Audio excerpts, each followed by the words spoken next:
Olá, seja bem-vindo a mais uma edição do PodMed, o podcast da revista Ampla das Unimedes do Paraná, voltado a você, médico, profissional de saúde, que quer saber mais sobre as tendências da área. Hoje estamos aqui com Fabiane Bostelman, analista de saúde do Unimed Paraná e médica de família, para falar um pouquinho sobre o método clínico centrado no paciente.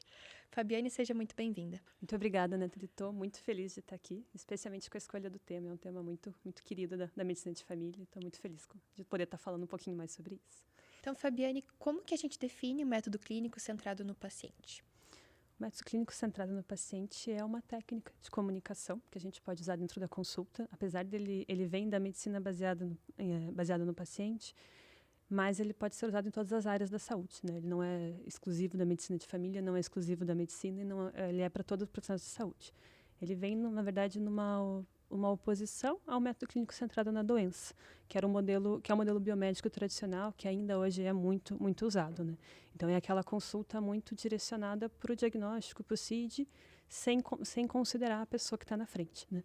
E vem de uma relação médica um pouco mais antiga, no sentido de a relação médica-paciente, a consulta já é um momento assimétrico, né? Antes mesmo da consulta começar. Então, já vem um médico com algum conhecimento técnico, do outro lado está uma pessoa no momento de fragilidade, está adoecida. Então, ela já tem uma simetria natural.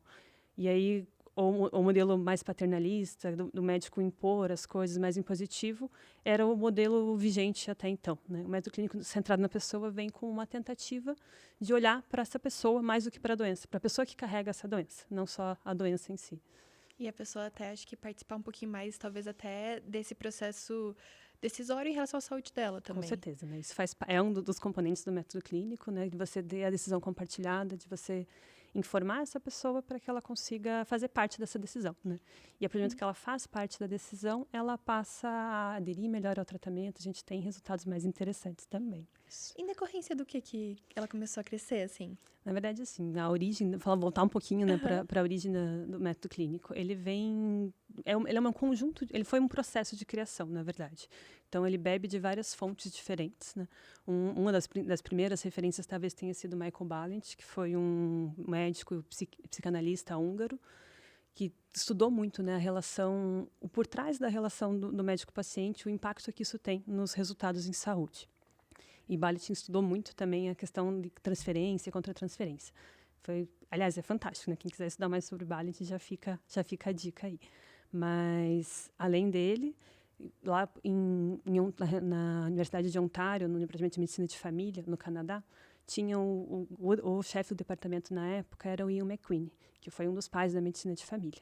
E ele também dedicou muito da carreira dele para estudar essas relações, né? Ele traz muito das bases filosóficas da medicina de família. E quem era orientanda dele na época era Moira Stewart, que foi, de fato, quem criou o método e publicou lá em 1968. Então, ele surgiu nessa época, e aí lá pela década de 80, 90, começou a ganhar mais força, e eu tenho percebido, não sei se é uma percepção individual, mas nos últimos 4 anos, aí, de 2020 para cá, tem se falado cada vez mais sobre isso, né? O motivo dele ter ganho força é que eu acho que chegou uma fase que a medicina começou com muita tecnologia. Então, entrou ressonância, entrou um monte de exames novos, um monte de tecnologia pesada nova. Isso não necessariamente implicou em melhores resultados de saúde. E a gente precisou começar a rever, né? O que a gente precisa fazer de diferente. E nem sempre a inovação está na tecnologia, né? Às vezes a inovação está na comunicação, está nas habilidades mais básicas também, né? E eu acho que faz muito sentido até quando a gente fala das tendências dos últimos anos também, nas últimas décadas, trazer o conceito da medicina baseada ali em valor, né? Que a gente tem falado cada vez mais, realmente trazer esse desfecho positivo para o paciente.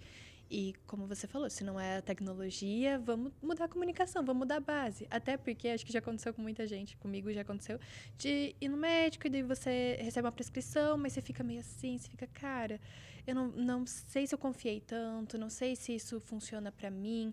E às vezes até em questão de mudança de hábitos, que precisa compreender a pessoa como um ser integral e não olhar só para a doença, como você falou. Isso, perfeito. É curioso você falar isso, é uma coisa que eu tenho percebido até, às vezes, como médico, a gente sempre recebe mensagem de amigo, de parente, de familiar, perguntando, puxa, fui no médico, eu queria uma segunda opinião. Uhum. E eu olho a conduta, tecnicamente, está perfeita, está impecável, só que a pessoa não entendeu.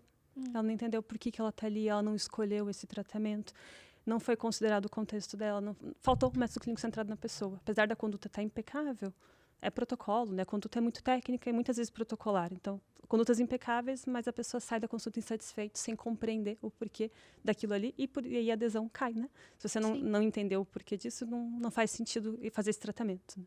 Eu sempre brinco, quando a gente fala em método clínico centrado na pessoa, a gente atende o paciente, chega no final da consulta, a gente vai dividir a decisão com ele, né? E aí a gente pergunta, aí o que você acha? Dependendo do paciente, já ouvi muito de paciente, não, mas você é médica, não sou eu que tenho que escolher, sabe? Sim. E aí eu brinco, puxa, mas você que vai usar, né? A decisão, o que a gente decidir agora é você que vai levar para a vida. As consequências vão ser tuas, né? Então é muito essa decisão compartilhada é muito forte no método clínico centrado na pessoa e muda a relação, né? Deixa a relação mais horizontal entre pessoas e não nossa coisa paternalista de o médico manda e a gente obedece, né? A coisa de imposição. Eu acho até que é o que você falou, é uma coisa que o médico vai também proporcionar as informações necessárias para que o paciente consiga tomar uma decisão informada, né? Perfeito. Não vai ser, você que decide porque você que sabe. Não, tipo, vamos entender juntos. É um pouco mais nessa linha? Sim, muito nessa linha e também... na verdade, ele tem 4 componentes, não sei se já podemos... Vamos lá, eu quero entender. Vamos começar a falar um pouquinho mais, então, da parte técnica, né? Então, é um método que está em construção, né? Então, começou em 68, 2017 tinha sido a 3ª edição do método clínico centrado na pessoa, e agora, em 2024, foi publicada a 4ª edição. Ainda só tem em inglês, não chegou a versão em português, acredito que logo a Sociedade Brasileira de Medicina de Família vai fazer a versão em português. Mas ele tinha 6 componentes, agora, de 2017 para cá, passou a ter 4 componentes, né? Então, o primeiro componente do método clínico é entendendo a doença e a experiência da doença. Então, é muito diferente a doença que a gente vê no livro, né, o que está no CID, o que está na caixinha, que a gente consegue encaixar o conjunto de sinais e sintomas, é uma coisa. Mas a experiência de como a pessoa vai viver essa doença, ela é completamente diferente. Então, por exemplo, um resfriado para mim é uma coisa, um resfriado para você é outra coisa. Não necessariamente a gente vai viver da mesma forma. Então, eu posso estar preocupada como é que eu vou cuidar do meu filho, se eu ficar doente, se piorar. Você pode estar preocupada, de repente, com como é que eu tenho um evento, e se for Covid, enfim. As preocupações são diferentes, né? E o método clínico vem para entender um pouquinho mais sobre isso. Dentro desse primeiro passo de compreender mais a doença e a experiência da doença, a gente tem que falar de um conceito de illness e disease, que illness é o adoecimento, que é a sensação de estar adoecido, é a experiência única e singular de cada pessoa de adoecer, e a disease, que é realmente a doença propriamente dita, que é o que tecnicamente a gente estuda a faculdade inteira, né? Então, para explorar mais isso, eles usam uma técnica que é um acrônimo, um mnemônico ali, para a gente lembrar que é o SIF. É o S de sentimentos, I de ideias, F de funcionalidade e E de experiência. Então, dentro de sentimentos, é a gente tentar entender que tipo de sentimento esse adoecimento traz para essa pessoa. Por exemplo, você está... uma dor de cabeça para uma pessoa, que sentimento que isso traz para ela, né? Então, uma dor de cabeça pode ser só uma dor de cabeça, toma uma dipirona e acabou. Ou uma dor de cabeça pode levar a um sentimento de medo, de que, puxa, isso pode ser um tumor cerebral, tem um parente que teve isso. Então, explorar essa questão do sentimento é muito importante. Explorar as ideias também, né? Então, a segunda, do CIF, ali, a segunda letra, o I, é referente às ideias. Então, que ideia que a pessoa tem sobre isso? Então, por exemplo, a ideia que a pessoa tem sobre o que está errado com ela. Então, uma cólica, por exemplo, ela pode pensar que essa cólica pode estar referente a um cálculo renal. Não necessariamente o médico está pensando nisso, mas a pessoa pode estar com essa ideia e isso vai esclarecer muito do adoecimento e se ela sair dessa consulta sem descartar essa possibilidade que estava na cabeça dela, ela não vai sair feliz, né? Sim. E mesmo as ideias também têm os modelos explicativos, que é um nome que a gente usa dentro da medicina de família para entender como a pessoa compreende a doença. Vou um pouco longe agora num caso que eu atendi lá na época da residência ainda, quase 10 anos atrás. Uma senhora de 70 e poucos anos que usava anticoncepcional regular. Já tinha passado da menopausa, ela não tinha indicação nenhuma e tinha, pelo contrário, né, traz muito risco o uso anticoncepcional nessa idade. E ela usava porque ela entendia que ela precisava sangrar todo mês. E se ela não usasse, se ela não sangrasse por via vaginal, ela tinha epistaxe, ela sangrava pelo nariz. Então, o modelo explicativo dela era que ela era uma mulher, ela precisava se depurar sangrando todos os meses e, por isso, ela mantinha o uso de anticoncepcional. Como que eu ia falar para ela parar sem entender isso? Ela ia falar, beleza, e vai embora. Se você não entende onde que chegou, como que chegou esse caminho, fica muito difícil de alterar a conduta, né? Por mais que esteja impecável, a conduta é suspender. Mas como que você vai suspender isso, né? Então, voltando para o CIF lá, né? O terceiro ponto do CIF é a funcionalidade. Então, o que esse adoecimento representa de perda de funcionalidade para essa pessoa? Um entorse de tornozelo. Um entorse de tornozelo para um estudante é ruim, mas não vai atrapalhar. Ele vai continuar estudando, ele vai continuar sendo funcional. Agora, um entorse de tornozelo para um atleta pode representar sair de um campeonato importante ou até uma alteração de trajetória de carreira, ou um entorse de tornozelo para um trabalhador de construção civil, por exemplo, autônomo, que depende dessa renda para sustentar uma família. Então, é um dia de trabalho que ele não vai. Então, a funcionalidade desse adoecimento também é muito importante para a gente compreender essa pessoa e a experiência da doença. E, por último, a expectativa, né? Então, o paciente chega na consulta com uma expectativa. Ele se prepara para esse encontro. Então, no momento que ele chega nesse encontro, ele já vem o que ele espera quando ele vai trazer essa queixa. Então, tratamento de depressão, por exemplo. O paciente vem, muitas vezes a gente fala, não, tem critério clínico, vamos iniciar um tratamento medicamentoso, mas ele não tem essa expectativa. Então, a gente pode lançar mão de outros recursos, vamos fazer uma demora permitida, vamos usar um fitoterápico, você volta daqui 2, 3 semanas. Então, existem esses recursos, dá para ser usado, né? Também, sei lá, por exemplo, quem já não foi no médico com uma dor de garganta e tinha expectativa de sair com antibiótico e se frustrou da consulta, não porque você iria prescrever porque ele tinha expectativa, mas você podia explicar o porquê que você não está usando esse antibiótico, a pessoa sai e compreende, e ela decide em conjunto esse tratamento também, né? Então, esse seria o primeiro componente ali, referente a explorar a doença e a experiência da doença. O segundo componente fala muito do contexto, né? Então, a gente precisa entender quem é essa pessoa, onde que ela está inserida, que momento de vida que ela está passando, com quem é a família dela, com o que ela trabalha, qual que é o contexto social dela, qual que é o contexto financeiro que ela está vivendo, para poder até planejar, fazer um plano terapêutico que condiga com o que ela consegue, né? Antes a gente ter um plano perfeito tecnicamente, mas a pessoa não dá conta, Sim. porque não tem recurso, né, de contexto que auxilie ela nisso. Então, também super importante. Nossa, isso é muito interessante também, você trabalhar com o que é possível, né? Porque Sim. às vezes a gente fica nessa, né? De, vou mudar todos os meus hábitos agora e vou fazer tudo perfeitamente. E aí você não consegue atingir essa expectativa. E às vezes quando você vai indo e mudando aos pouquinhos... a gente teve uma psicóloga especialista em comportamento alimentar aqui, que ela falou um pouquinho sobre como quando a gente atinge essas pequenas metas, a gente vai conseguindo também mudar um comportamento que já é muito melhor do que se a gente tivesse mudado, assim, radicalmente por uma semana e parado. Perfeito. Sabe? É algo sustentável. Isso. E eu acho que o médico entender isso é muito importante também, né? Sim, e se você não entende o contexto, é difícil até fazer um planejamento conjunto, né? Porque o tratamento não é só medicamento, né? Lógico que depende muito de cada doença, mas tem as questões de mudança de estilo de vida, as questões comportamentais, e é a parte mais difícil. Se você não entende esse contexto, não adianta você propor medidas que não são atingíveis, né? A meta tem que ser atingível, né? Sim. E entendendo esse contexto, eu acredito que o profissional aí possa até atingir melhores expectativas do paciente, né? Como é que isso funciona na clínica depois? Com certeza, né? E aí a gente já entra, na verdade, no terceiro componente do método clínico, que é estabelecendo um plano conjunto de tratamento, né? Então, para estabelecer esse plano conjunto, a gente primeiro precisa definir quais são as prioridades. Então, o paciente vem geralmente com uma série de problemas, não com um só. Muitas vezes na medicina de família vem com um listinho, literalmente. E a gente precisa definir em conjunto com o paciente o que é prioridade nesse momento, o que a gente vai abordar mais para frente. E nem sempre a agenda do médico é a mesma agenda do paciente, né? Então, o paciente entende que a prioridade para ele é resolver, por exemplo, a dor no pé. E o médico olha, não, a dor do pé é importante, a gente precisa manejar, mas você me falou de uma dor no peito. A gente precisa entender um pouquinho melhor essa dor no peito e investigar um pouco mais. Então, aliar essas duas agendas é muito importante. Definir quais são as metas, né? Onde que a gente quer chegar e de que forma a gente vai chegar, compreendendo esse contexto para definir o que é viável, o que é possível em cada fase. E, por último, que eu acho que é muito legal do método clínico, é dividir responsabilidade, sabe? Então, no modelo mais paternalista, o paciente vem e vomita as queixas para o médico e o médico que maneja, sabe? Sim. Ali não, ele fala, não, então é isso, quem vai ficar responsável por isso, quem vai ficar responsável por isso, o cuidador vai fazer isso, sabe?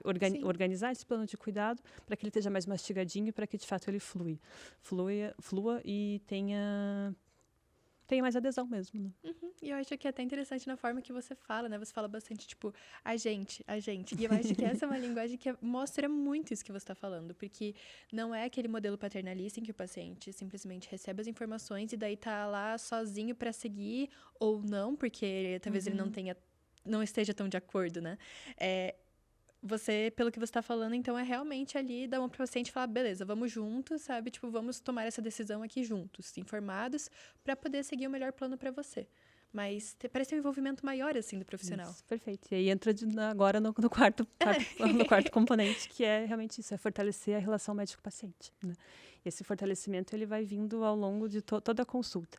Apesar de serem 4 componentes, alguns locais falarem 4 passos, eles se misturam, né? Não necessariamente a gente vai aplicar todos os componentes em toda a consulta e não necessariamente a gente vai aplicar eles na ordem que eles vêm, né? Até porque o fortalecimento da relação médico-paciente vem da empatia, vem da escuta ativa. E a escuta ativa eu acho que é um desafio muito grande para o médico hoje, sabe? Pela questão de pressão de agenda, pela questão de querer formular um diagnóstico rápido na cabeça para poder responder e definir um plano de tratamento. Tem um estudo muito legal de comunicação, até foi publicado no BMJ, uma revista bem renomada ali, britânica, falando que o médico interrompe o paciente nos primeiros 16 segundos, em média. Nossa. 16 segundos. Tá?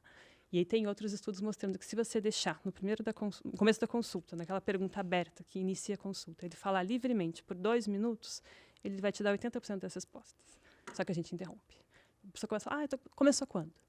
Você não deixa a pessoa concluir, sabe? Sim. Então, isso também é uma escuta ativa, uma escuta responsável e paciente, né? É muito importante para que essa consulta desenvolva da melhor forma possível e fortaleça esse vínculo, que é o 4º passo, né? Dentro do modelo antigo haviam 6 passos, porque tinha um passo que era incorporar prevenção e promoção à saúde. A gente entende que isso já está abrangendo dentro de tudo, né? Então, ele foi meio que incorporado nesses 4 passos. E o último passo, que até me deu um pouco de dó de terem tirado, que eu acho muito lindo, que é ser realista, né? Ser realista com o contexto do paciente, ser realista com a agenda de tempo, ser realista com a capacidade do médico no sentido de lidar com tudo aquilo que está acontecendo. Então, é um passo muito legal e ele está englobado nos 4, né? Mas eu achava legal de ter esse destaque como um componente separado, né? E o que a ciência tem observado, então, de resultados desse método clínico centrado no paciente? Eu vou te corrigir, desculpa, Nath. Claro. A gente fala, até esse termo paciente, pessoa, já muda um pouco a conotação também, né? Porque quando a gente fala método clínico centrado na pessoa, a gente está falando de igual para igual. Quando a gente fala em paciente, tem um tom de passividade, né? Então, ainda isso é uma discussão, né, filosófica até, né, dentro da medicina de família, mas de usar o termo mais pessoa para manter a relação mais horizontal, né? Quando a gente fala em paciente, ela é uma pessoa que está num momento de paciente, mas ele não é um paciente, né? Ele é uma pessoa ativa, não é uma pessoa passiva, né, nesse sentido. E a linguagem reafirma isso, né? Sim. Então, sim. Vou até refazer a pergunta. Quais são os impactos ali do método clínico centrado na pessoa? Perfeito. Então, os impactos a gente consegue dividir tanto a nível do médico quanto a nível do paciente, né? E também de sistema como um todo. Mas a nível do médico vai ter mais satisfação nessa consulta. Então, é uma consulta que tem mais conexão, que traz mais crescimento pessoal para o médico também. Pode melhorar tempo de consulta. Então, a consulta, apesar de parecer muito mais subjetiva, você direciona para a demanda do paciente, né? Você não fica perguntando tudo que não está fora do contexto para tentar chegar onde ele quer. Deixa o paciente falar, ouve, né? Ele vai te dizer para onde você tem que ir, né? Então, economiza tempo de consulta, melhora a satisfação, melhora a relação médico-paciente. Melhorou a relação médico-paciente, reduz queixa. É uma proteção também para o médico, né? Em termos jurídicos, né? Infelizmente, é o cenário que a gente está vivendo hoje. Para o paciente dá muito mais satisfação, né? O paciente vai ter muito mais adesão ao tratamento, porque é um tratamento que ele escolheu, né? Que ele fez parte dessa decisão, né? Melhorou a adesão ao tratamento, melhora o resultado em saúde como um todo, né? Então, para o sistema também é muito mais saudável. Então, o paciente crônico vai ser muito mais bem manejado, vai ter menos complicação, menos internação, pode reduzir exames também, né? Então, quando o paciente é ouvido, a gente não vai pedir exame desnecessário, a gente consegue melhorar, otimizar essa questão também de custos em saúde também, né? E você falou bastante sobre como isso é presente na medicina de família, né? E eu queria entender na medicina em geral, como que isso é tratado? Tem na graduação algo sobre? Ou é algo que está começando agora a entrar um pouco mais? Na verdade, assim, eu tenho um pouco de dificuldade de responder isso porque eu estou formada há quase 10 anos, né? Mas na minha experiência de graduação, nunca ouvi falar em método clínico centrado na pessoa, fui aprender mesmo na residência. Então, nasceu do berço da medicina de família, é parte da essência da medicina de família, mas eu vejo que cada vez mais está ampliando, né? Até conversei ontem com uma amiga recém-formada, perguntei sobre isso, né? Como é que estava, né? E ela falou que depende muito da faculdade, né? Depende muito como é a atenção primária dentro da graduação. Então, quando é uma faculdade que tem um foco em atenção primária, acaba abordando mais essas questões de comunicação, de método clínico, e varia muito, né? É difícil até te dizer como que está hoje. Sim. O que eu posso te dizer é que na minha graduação não tive, mas que, enquanto preceptora no internato de medicina lá da PUC, a gente conseguiu passar isso para os alunos, né? Então, já vejo que vem um movimento de mudança, né? E, de novo, né, para acho que reforçar que não é só da medicina, né? Não é só da medicina de família, não é só da medicina, mas é da saúde como um todo, né? Terapeuta ocupacional, psicólogo, enfermeiro, tudo pode se apropriar e pode ter os benefícios do método clínico centrado na pessoa. E quando que você fez a residência em medicina de família? Eu me graduei em janeiro de 2015, eu fiz a residência de 2015 a 2017. E você sente que, assim, aprendendo tudo isso, mudou tua relação também quando você está nesse lugar de ser atendida, de buscar ajuda? Com certeza, né? Quando eu estava no papel de paciente, eu sempre me vi querendo um cuidado diferenciado, né? Querendo ter vínculo com o pessoal que estava me atendendo, querendo ser respeitada nas minhas vontades e ter autonomia na decisão. Ainda mais sendo médica, né? Porque a gente tem o conhecimento técnico, né? Então é muito difícil ficar nesse papel de passividade. Faz toda a diferença. Às vezes acho que você deve ter, né, todos os critérios diagnósticos na sua mente, né? E você fica tipo, será que encaixa nisso? Será que encaixa nisso? Eu imagino que a cabeça esteja a mil na hora do atendimento. Com certeza. Então, realmente, acho que, pelo que você falou, demanda um pouquinho uma redução até de ritmo para você conseguir falar, não, beleza, vou escutar a pessoa e a partir disso minha cabeça pode ficar a mil, mas primeiro eu vou parar e eu vou escutar. É bem isso, né? Da gente conseguir se permitir ouvir. E até como uma ferramenta legal, caso algum dos colegas que estejam ouvindo queiram estudar mais sobre isso, uma estratégia que a gente usava na residência, que eu acho fantástica, é gravar a consulta, né? Lógico, com o consentimento do paciente, mas para você gravar, para você observar a tua performance. Observar como está a tua relação, como está a tua comunicação não verbal, o quanto você interrompe. E aí, nessas observações, a gente acaba aprendendo e se corrigindo, né? É uma forma da gente conseguir melhorar a nossa comunicação clínica. Né? Se perceber, né? É muito legal. O vídeo é meio desafiador, né? Mas é uma ferramenta muito rica, assim. Sim. Traz muito insight. Né? E o que mais você recomenda para quem está querendo se aprofundar um pouquinho mais nessa área? Eu acho que o básico, assim, o principal, na verdade, é ler, é querer, na verdade, estar disposto, porque quando a gente se abre para a subjetividade da consulta, a gente vai lidar com contratransferência também. Então, o paciente vem trazer uma coisa, a gente vai ter que corresponder a isso. Seria, então, basicamente, a forma como você, como profissional de saúde ali, reage ao que o paciente está trazendo, o que isso provoca em você. Isso. Então, Balint, voltando para o Balint, estudou muito isso, né? Ele desenvolveu os grupos Balint, que eram locais onde reunia vários médicos e eles podiam discutir sobre as questões não técnicas referentes à consulta. Então, os sentimentos que isso despertava neles, como que eles lidavam com isso. Ser médico é uma oportunidade de crescimento diário, né? A gente aprende muito com os pacientes e muito além da questão objetiva e técnica, as sutilezas, a experiência do paciente faz a gente crescer muito a nível pessoal também. E eu imagino que esse crescimento pessoal, assim, você vai percebendo e você vai tendo um olhar diferente para ele também, né? Conforme o tempo vai passando, acho que... Com certeza, é um processo de maturidade, né? E por isso que é diferente... A gente está recém-formado, a gente está com 5, com 10, com 15, com 20 anos de carreira, vai mudando, né? E é um processo de aprendizado. Tanto que o método clínico está sendo atualizado, né? A nova versão saiu agora em 2024, Sério? né? Então sempre tem novas versões, porque é um processo, né? É uma construção, não é uma coisa que a gente definiu e vai ser sempre assim, né? Inclusive, essa é uma fonte muito boa de estudo, que é o próprio livro da Moira Stewart, né? Que foi quem desenvolveu o método, lógico que bebendo de várias fontes, mas ali seria o principal local para começar, quem quer estudar mais, quem quer se aprofundar sobre isso. Então, acho que quem quer se aprofundar tem que primeiro estar disponível, né? Querer de verdade e se permitir uma presença total na consulta, tentar... Fugir da zona de conforto, talvez. Fugir um pouco da zona de conforto, né? Porque você vai mudar a tua forma. Ainda mais quem já está há muito tempo atuando do mesmo jeitinho, né? Então, tem que trabalhar de uma forma, pensar de uma forma diferente, né? E estar aberto para coisas diferentes. Estudar, né? E ter paciência, porque é um processo e pôr em prática, né? Porque às vezes a gente estuda e não põe em prática, né? Pôr em prática, isso vai fazer a diferença e é um processo de aprendizagem, né? Tem médicos de família com 30 anos de formado que ainda estão estudando método clínico centrado na pessoa, porque faz diferença. E o que você quer deixar de mensagem final para quem está assistindo a gente? Bom, talvez que a habilidade de comunicação, ela é fundamental, né? É uma competência clínica fundamental para todo mundo. Não, se não for por esse método que seja, a gente sempre que está olhando para a nossa comunicação dentro do consultório e tentar aprimorar isso, né? Eu sei que num primeiro momento, no primeiro contato com o método clínico parece meio fora da casinha, assim, no sentido de como que eu vou colocar toda essa subjetividade e manter a objetividade da consulta. E é super, super possível, né? O método clínico ele não vem como uma oposição ao modelo biomédico, ele vem para somar, né? Ele vem para agregar e para trazer melhor resultado, né? E a gente vê isso no dia a dia, com a satisfação dos pacientes e com a nossa mesmo. A gente fica muito mais feliz, né? Podendo Sim. atender dessa forma. Muito legal conhecer mais sobre o tema e conversar com você, Fabiane. Muito obrigada. Obrigada pela oportunidade. Estou muito feliz de poder falar sobre esse tema aqui com vocês hoje. Mais informações também sobre os assuntos que a gente conversou aqui, incluindo artigos e livros mencionados pela Fabiane, você pode conferir no site da Revista Ampla, em www.revistaampla.com.br. Muito obrigada também por ter assistido a gente e até a próxima. Até a próxima.